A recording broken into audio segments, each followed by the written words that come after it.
Naam, karibu sana katika kipindi chako cha Tujielimishe. Ni siku nyingine maridadi, yaani unasema katika maisha lazima tutilie mantiki, ndipo vitu vitiki. Na leo tutakuwa tunajielimisha kuhusiana na kitu tofauti kidogo.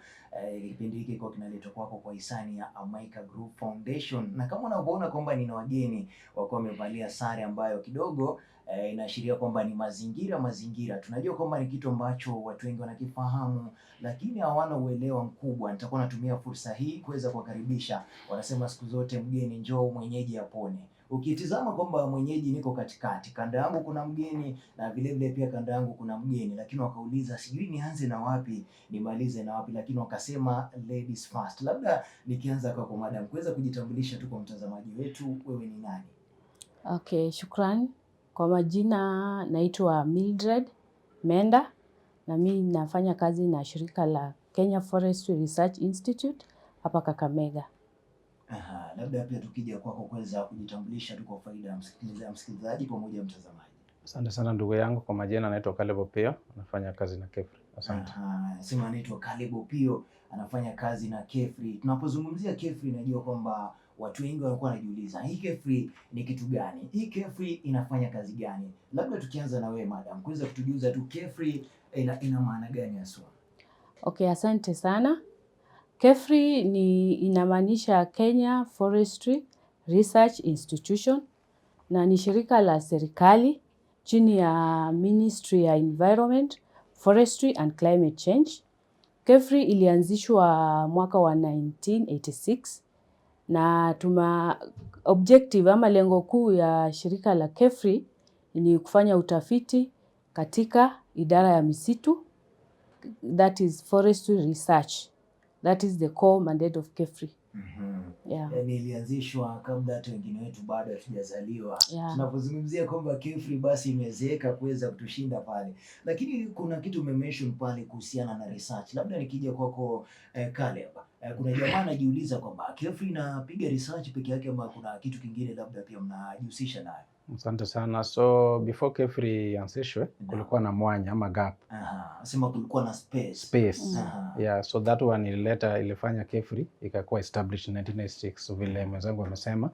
So basically our core mandate ama ile kitu kiine yenye tunafanya ni tunafanya utafiti kwa miti. So tukisema utafiti kwa miti, sasa is a very comprehensive, ni pana. Because tunafanya utafiti kwa ugonjwa wa miti, mchanga. So is a wide range of research ni tunafanya. Yani kuanzia pale kuangalia kwa mfano nasema acidity level. Kwa mfano niko kule Ikolomani. Na waita pale mnakuja mnapima mchanga. Yeah. Yani mtazamaji unasikia masuala kama yale. Maana kuna kitu ambacho kiliwahi nikuta wakati fulani. Nimepanda miti nyingi sana alafu napata kwamba inakuja kukauka kwa sababu nilifeli kutofuata ushauri pale. Sasa mtazamaji, kipindi hiki tunakileta ili pia nao uweze kuepuka usijipate katika noma kama hiyo pale. Lakini kuna mtu pia anajiuliza kwamba naanza vipi pale. We mention kwamba kazi yenu ni kuweza kupiga research. Lakini kuna mtu pale anashangaa kwamba hii safari ya kuweza kujihusisha na KEFRI jamani na ianzie wapi? Asante sana. Kabla hatujajibu swali lako, ningependa kuongezea ile jukumu ambayo KEFRI inafanya, kwa sababu umeulizia kama tu ni research.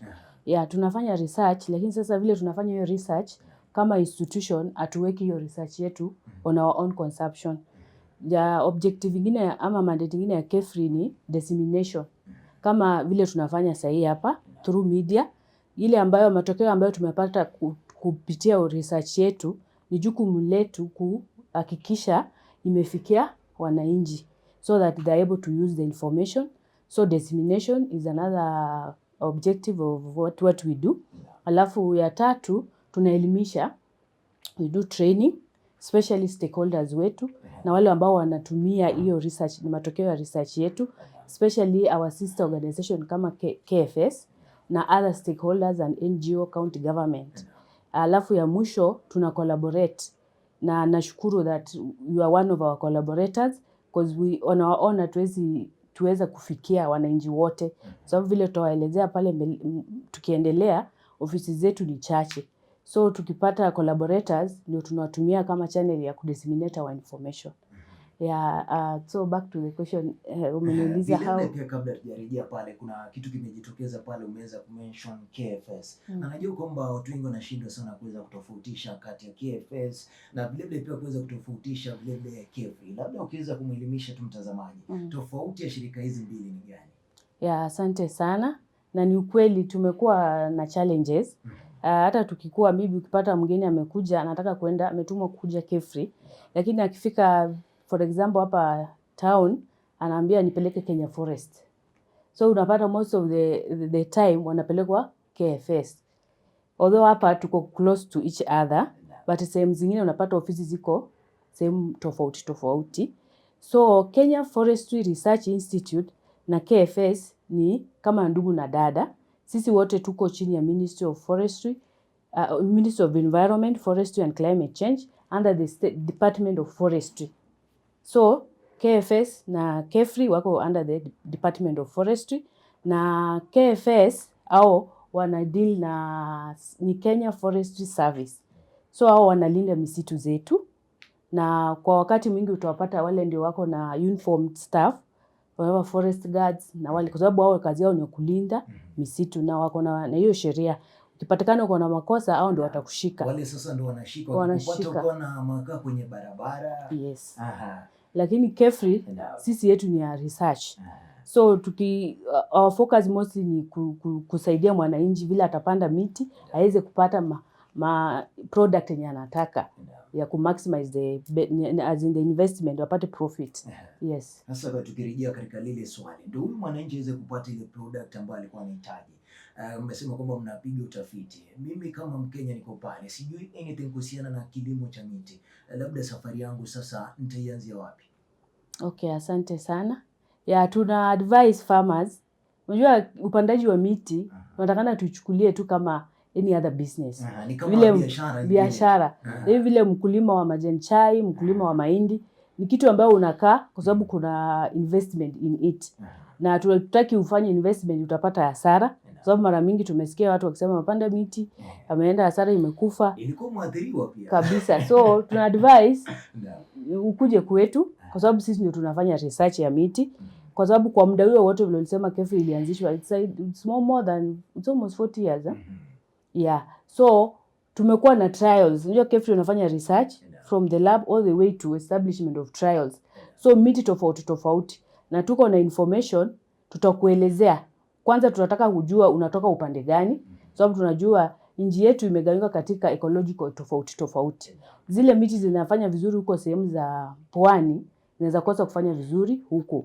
For example, unaweza tembelea maybe jamaa yako ama a friend or a relative anakaa huko, ufurahie ile miti amepanda, kaa mzuri sana, alafu useme nipatie michef kidogo naenda kupanda kwetu huko Kakamega. Bila kujua kuwa kila miti ina conditions zao tofauti. So ukikututembelea ofisi zetu tutakuadvise kwanza unatoka wapi, and then unataka kupanda miti kwa sababu gani. Vile anapokuja lazima atuelezee. Sababu kuna wale wanapanda miti just for conservation, anataka aesthetic, unaona hiyo uzuri wa miti. Anataka kwa shamba yake mtu akiingia aone kuna usafi wa hewa na vitu kama hiyo. Kuna mwingine anataka apande ili apate kuni. Kuna yule anataka kupanda apate mbao ama poles za kuuza Kenya Power. So we'll take you through the right species, yani aina ya miti ambayo utapanda ili upate mavuno fulani ambayo unataka. Tukuelezee hii itachukua muda fulani na unaweza fanya nini na nini kwa hiyo management. Na hiyo unajua tutazungumzia kwa vipindi ambavyo vijavyo. Ninapenda sana alivyoeleza, ila nikirejea kwako Caleb, mention something kwamba mtu anapokuja pale lazima tujue kwamba hizi miti, because kuna wakati nikasikia wakasema tukate miti kuna mtu atakuja ajinyonge pale, lakini sasa nataka tuangazie pale katika side ya biashara. Labda kuna jamaa anataka kupanda miti lakini kwenye mawazo yake anasema kwamba anataka kufanya business. Sijui kwamba utazungumziaje hili pia. Asante sana ndugu yangu. So mwenzangu amesema that one of our common mandate is a capacity building. So in terms of capacity building tunapeana training kwa nurseries. So in this case tunapeana maybe the process of establishing nurseries. So after establishing of the nursery we do what's called a follow up. So yetu maybe kusema that mkikuja kwa vikundi itakuwa rahisi for the process of monitoring. For example, we have some nursery stakeholders in Bungoma whereby we have a collaboration with them. So mara zingine saa zingine tunaenda tunatembelea, we do the assessment kama kuna ugonjwa, maybe the challenge, some of the shida zingine wanapata, so wanatuelezea, alafu they use that as a source of income. Because siku hizi kazi saa zingine mtu amemaliza shule lakini hana kazi, but kama kuna hiyo ujuzi, then as you wait for maybe ukitafuta kazi, you can start that as a way of getting income. Asante. You mentioned something to do with the training. Labda training ukataja pia vikundi pale, kuna kijana pia labda ameamua kubadilisha mawazo yake na anasema kwamba anataka pia niingie katika kilimo ya miti. Labda ni watu gani ambao mnaangazia sana pale ama inakuwa vipi? So in this way we don't have the specific age group, whether ni wazee, wamama, but itakuwa rahisi kama ni vikundi maybe ya vijana, wamama ama community.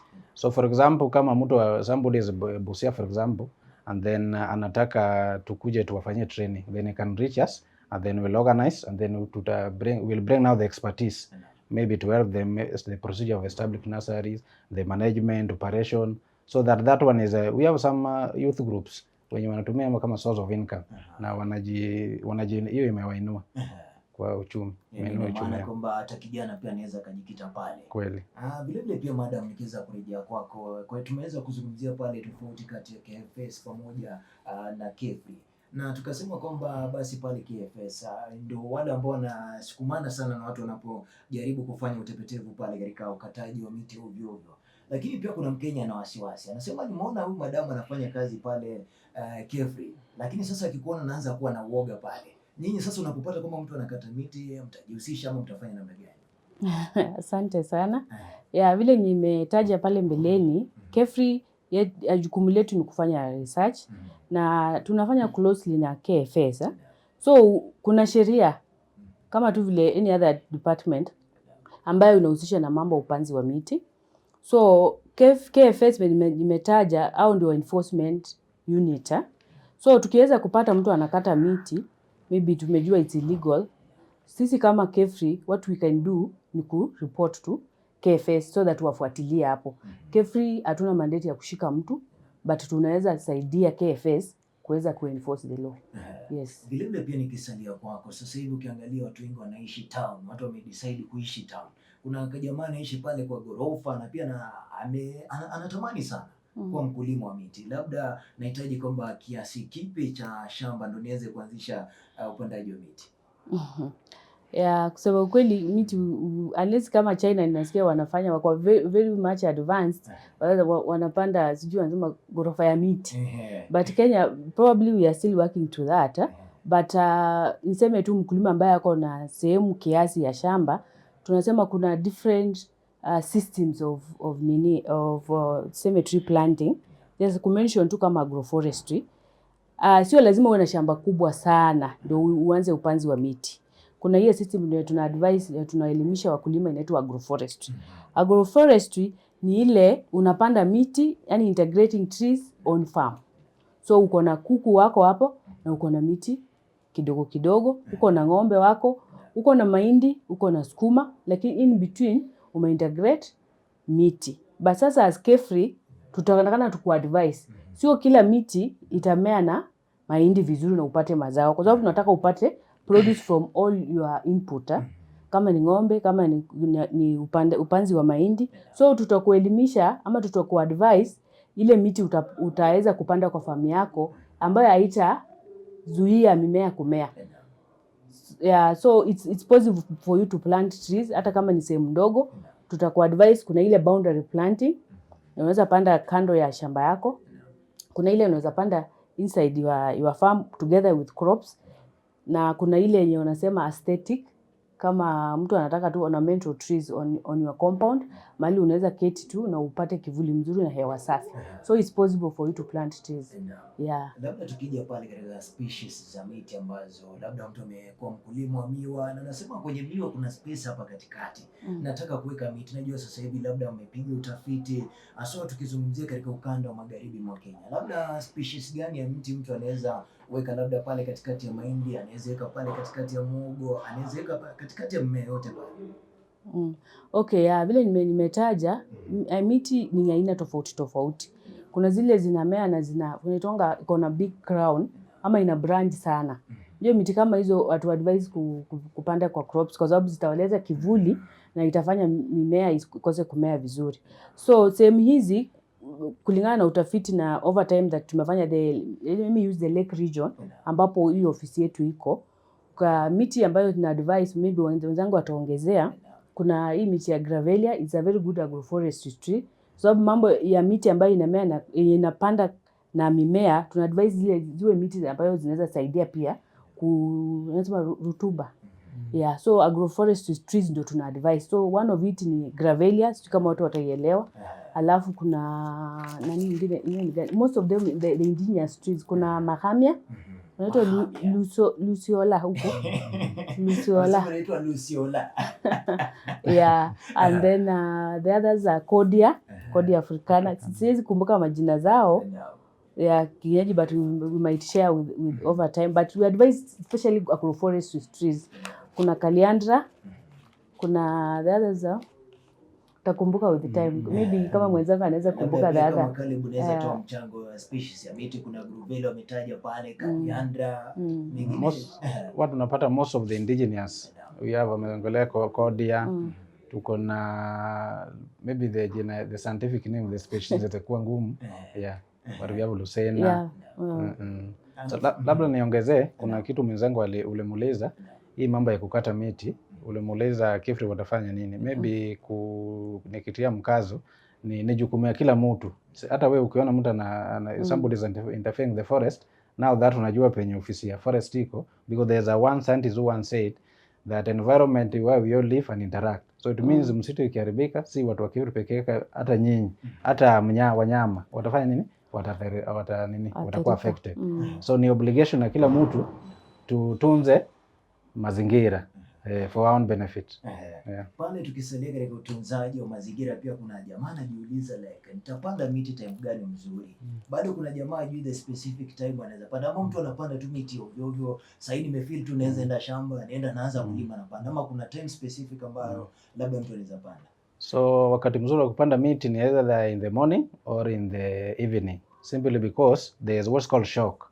So for example, ukipanda miti saa hii asubuhi, bado kuna that moisture bado iko within the soil. But ukipanda miti for example kama saa 6, the soil is now hot.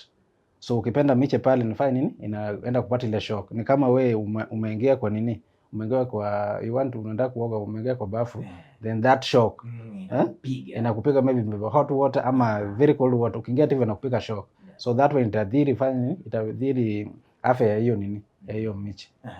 Vile pia nimeona kwamba sijui kama ni mistake kama watu wanakuanga right. Unaona mtu amechukua miche, kwa mfano mti wa cypress iko na ile karatasi yake inakuanga most of the time ni black. Unaona kuna mtu amechimba shimo pale anaweka na ile karatasi. What is the right way baada ya kutoa miti pale, sijui ni seedbed ama anaita seedling, sijui anaita namna gani, lakini baada ya kutoa pale what is the right way ya kuweza kupanda ile miti? Okay. Kabla nijibu hilo swali, ningetaka kuongezea about the right time ya kupanda. Vile mwenzangu amemention about the day, pia tunasisitiza now the season. Mwaka inaanza Januari mpaka December. Kuna wakati ambao tuna advise watu wapande miti. Especially ukiangalia hiyo area yenu ya region, although siku hizi kuna kitu inaitwa climate change, imeleta mchanganyiko kidogo, but hapo mbeleni tulikuwa tunajua ikifika mwezi wa 3 tunaanza kupata mvua. So tuna advise farmers ni vizuri kupanda miti wakati kuna onset of the long rain, ili hiyo miti isikuje ikapata shock before you establish. So wakati uprepare, uweke mikakati, ujue kama unataka kupanda miti, uanze mikakati mapema before the onset of the long rains. Uwe umeprepare shamba yako, mashimo, mvua ikianza hivi alafu udongo iwe na unyevu iliyo nzuri, that's why unapanda mapema so that iweze kupata benefit of the long rains, ishike kabla kiangazi ianze. So kwa swali lako ambao umeuliza, kuna hizo potting bags, najua tutazungumzia zaidi about the nursery na demonstrating how it's done. Miche ukinunua inakuja na kale ka polythene bag, but ukipanda miche utakani kupanda na hiyo karatasi, unataka uitoe vizuri, na shimo pia kuna vile tuna advise shimo itengenezwe, sio kuchimba tu kama ile mahindi ama maharagwe. Shimo ya mahindi ya miti inatengenezwa vizuri. Ya kuna inches unatengeneza vizuri, uchimbe topsoil, utoe subsoil, tena urudishe kama uko na mbolea kidogo unaweka ndani ndio. Okay, ukipanda miti unaweka mbolea. Yeah, hii manure. We advise so that ni sema tu upanzi wa miti is an investment. So the more vile unaitreat ndio vile utapata pia returns. You take seriously and do the right thing, you get good returns as well. So hiyo karatasi itakani kupandwa na miti. Yeah. Labda pia tukirejea kwako Caleb, najua kwamba umepiga utafiti kwa muda mrefu sana. Labda unadhani kwamba kitu gani ambacho wakulima wengi sana wanakosea katika muda ambao umekuwa mkipiga utafiti?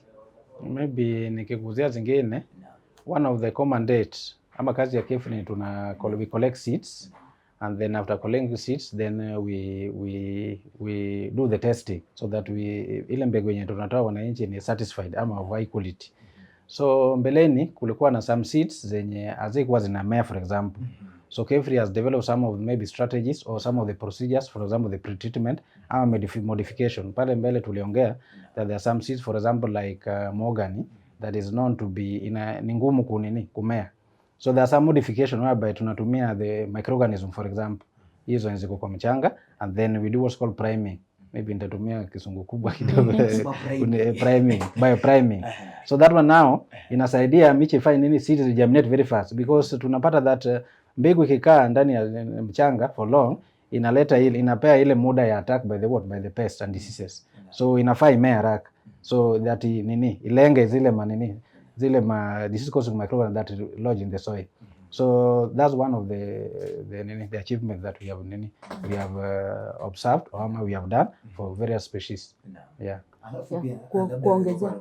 Wacha niongezee kile mwenzangu amesema. Umeuliza kuhusu ile makosa wakulima wa miti wanafanya. Na over time tume pick out some of the issues. We ameongelea about maybe the seedling, the seed aspect. Pia the practices.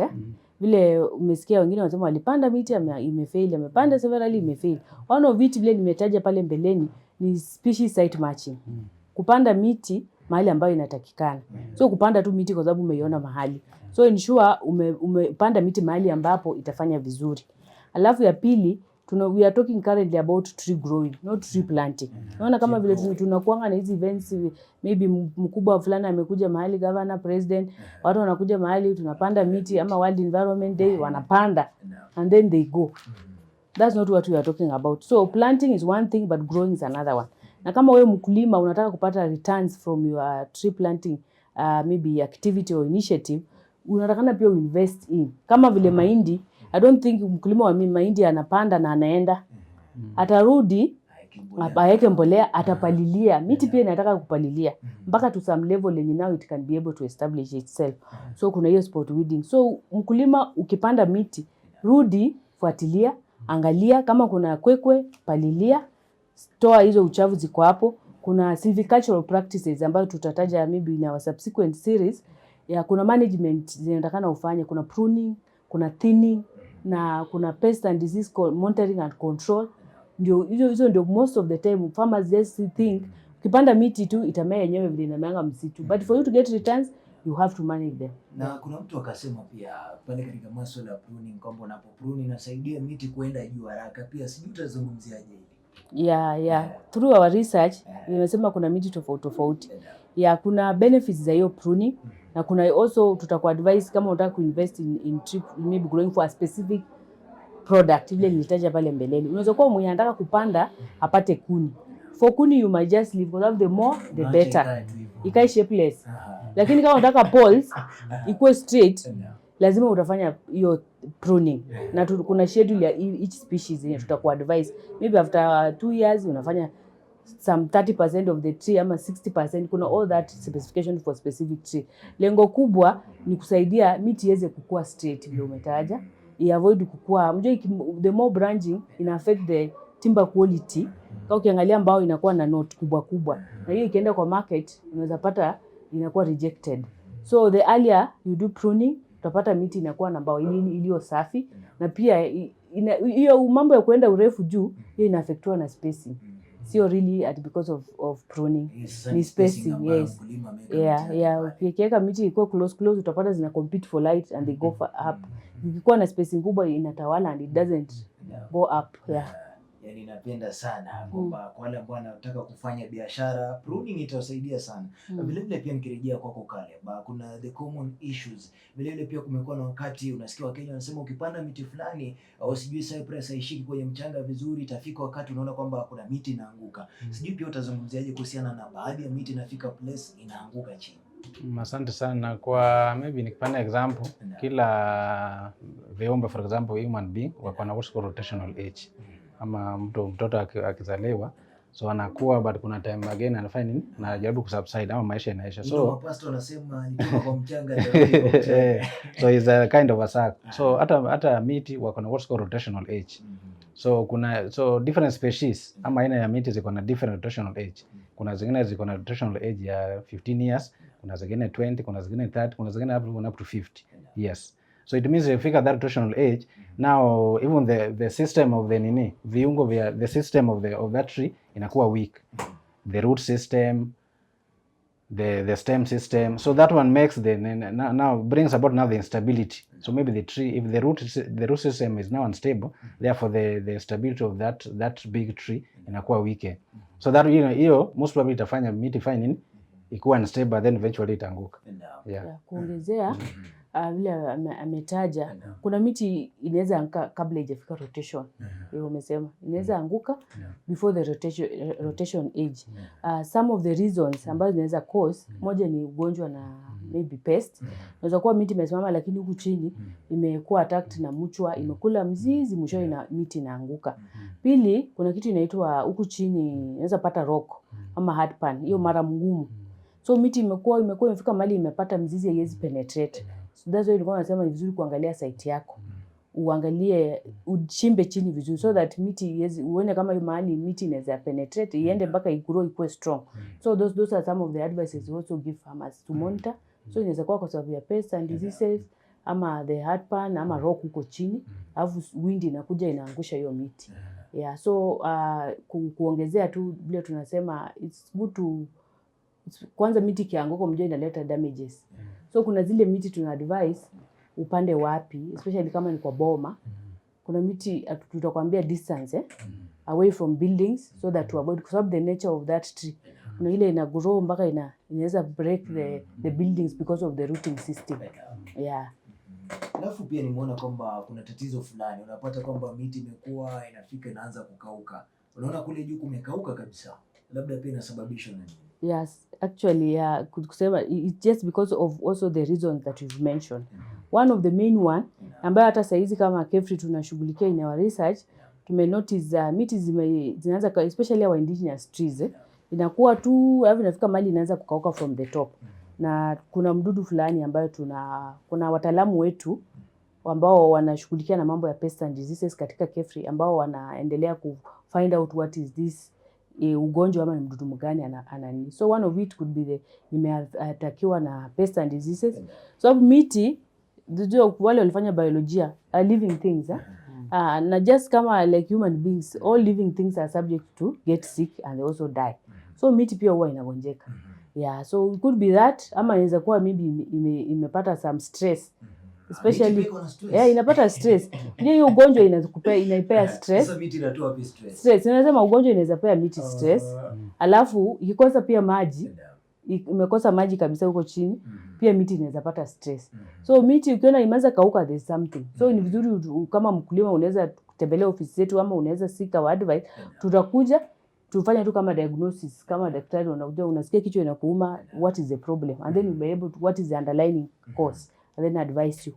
Labda pia kuna jamaa anatizama sasa hivi na ameangalia miti yake kwamba imekula na mchwa pale chini. Anashangaa kwamba nitaanzaje? Sijui kwamba utamwambiaje mtu kama huyo sasa. Maybe kuongezea hiyo swali ulikuwa umemuuliza kabla jibu hiyo. So other than the diseases, kuna what we call invasive species. Like the dodder for example, part of that, sijui kama unajua dodder spaghetti hiyo. Are you getting?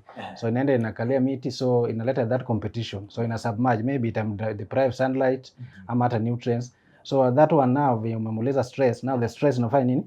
Inakuwa compounded. Again that one inafanya the tree now inakuwa stunted, alafu inaanza kufanya nini? Kukauka. Asante. Labda tukirejea kwako madam. Yeah, just remind me the question, sorry. Kuna jamaa ameangalia miti yake kuona kwamba sasa hivi labda mtu amekula pale ama kagundua kwamba miti yake iko na stress because hiyo ni disease. Sasa inaashiria kwamba kuna disease. Treatment yake tunaifanya vipi sasa? Okay, asante sana. Mchwa imekuwa a big challenge for tree growers na inaleta hasara kubwa sana. Hata sisi tuko na trials ambayo tunatumia ili tuweze kupata results za kuadvise farmers, na tumekuwa na hiyo changamoto ya mchwa hata kwa nasari zetu.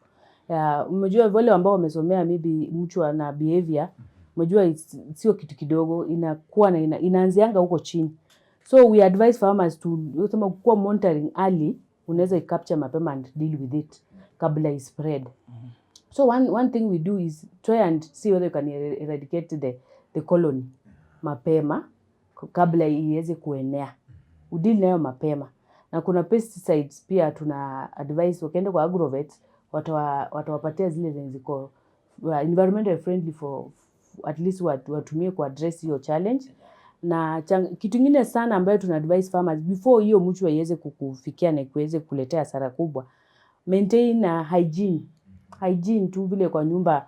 Ndio ukiweka nyumba yako pia chafu utapata cockroaches, sijui mende, sijui nini. Mpaka So ukiweka usafi kwa plantation yako ama mahali miti zako zimemea, pia una reduce chances ya hizo pests and especially the termites. So you advise ukishafyeka toa hizo kwekwe, clean them. Kwa sababu hizo dry matters ndio ina attract wale mchwa kukuja na kukula na kusettle up. So maintain cleanliness and kama imezidi then you just advise farmers to use the right the chemicals from the agrovet to handle it. Labda pia tukiwa na mazamazi umezungumzia something to do with cleanliness. Kuna time nimeona mtu amepanda wanaita mtimbao. Ilikuwa pale bado iko chini, amechukua ile ambayo ilikatwa kitambo, amechukua ile matawi ameweka pale.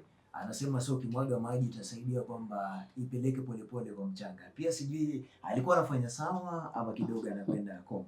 Hiyo mulching. Mulching iko advisable. Inasaidia especially in the early stages. Inasaidia so that ku retain hiyo moisture. Hiyo pia ni mzuri. Lakini sasa which material do you use?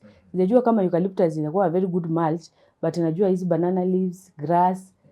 But kama hiyo area iko prone kwa hiyo mchwa, it's advisable not even to use because of they'll attract more the termites to come. Yes. Sasa pia nikirejea kwa Bwana Caleb, kuna jamaa anataka kuanzisha, kwa mfano anataka kuanza kuendesha shughuli ya upandaji wa miti. Anashangaa kwamba nitaanzaje? Amesikia kwamba mengi sana mnafanya utafiti na anashangaa kwamba nitaanzia wapi safari yangu sasa. Anataka kuwa mkulima wa miti. Asante, maybe labda niongezee mambo ya ugonjwa. So tukiongea mambo ya disease and pest, maybe hapo mbeleni tuko na program yenye tutaongelea mambo ya what's called integrated pest management. Unaona, sikia mwenzangu alikuwa anaongea mambo ya prevention. So that principle inakwambia venye nafaa uanze, because nowadays we are discouraging the use of chemicals. So ukiona that maybe wakati wa that session wataelezwa that is like a pyramid. That kwambia anza na hii. So first of all identification. Unaona, they ushaona identification. First of all you must know. Hapo katika identification labda ni nini ana identify pale. So you identify the pest. You may be treating you may be using an aphid procedure to treat termite, which will be very inefficient. So first of all, hata kama ni maybe pest and you can see, but there are some diseases whereby you should contact you can contact KEFRI. In KEFRI we have different discipline people when you work on that knowledge, that expertise of pathologist that will give you maybe help you to identify. Nowadays, if maybe you have a collaboration with maybe KEFRI, maybe if you have a nursery, for example, things are digital. You just take a picture and then you share. You can share. We may not have the pathologists at Kakamega Station, but we may have a pathologist maybe in other sub-centers that will help you to remedy or to mitigate this disease. So there's that element of IPM, integrated pest management, cultural. There are some cases whereby you may use a cultural. There are some trees we call them repellent. So ukipanda inafanya nini? Inatoa that karufu yenye na repel some of the pest. So maybe hapo mbeleni we'll talk about that broadly, the IPM principle. Labda ukizungumza na ule ambaye anataka kuanza sasa shughuli ya upandaji miti. So kupanda miti is very comprehensive because it start by establishing a nursery, for example. Maybe come up again, you want to establish nursery ama nini? Ama labda anataka kujenga ka forest kwake pale nyumbani. So maybe that one will involve maybe to establish a nursery, because if you need a larger production, hii kununua maybe it will be very expensive. So maybe we advise that one will need to process of establish a nursery. So you seek, you can and as a visit KEFRI, and then we'll give those expertise. Yeah, because now you get that most cases unapata mtu ameanza kwa nini nursery, then aenda kununua seed, maybe amenunua seed kwenye a place that we say is not a reputable.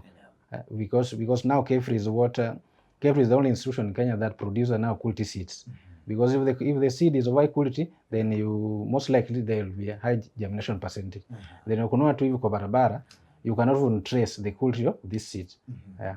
Labda pia sijui kama madam ukiongezea katika lile swala. Yeah, nataka tu kuongezea, na ni swala ambalo ni muhimu sana na inaonyesha why we are here as KEFRI. KEFRI tuko hapa kusaidia mkulima ili aweze kupata maybe some income or livelihood out of tree planting. Na vile nilitaja pale mbeleni, kwa mkulima yote ambaye anataka kupanda miti, jambo la kwanza ajiulize mbona anataka kupanda miti. Ask yourself why. Kwa sababu tukuja kwako tutakuuliza ndio unataka kupanda miti, mbona unataka kupanda miti.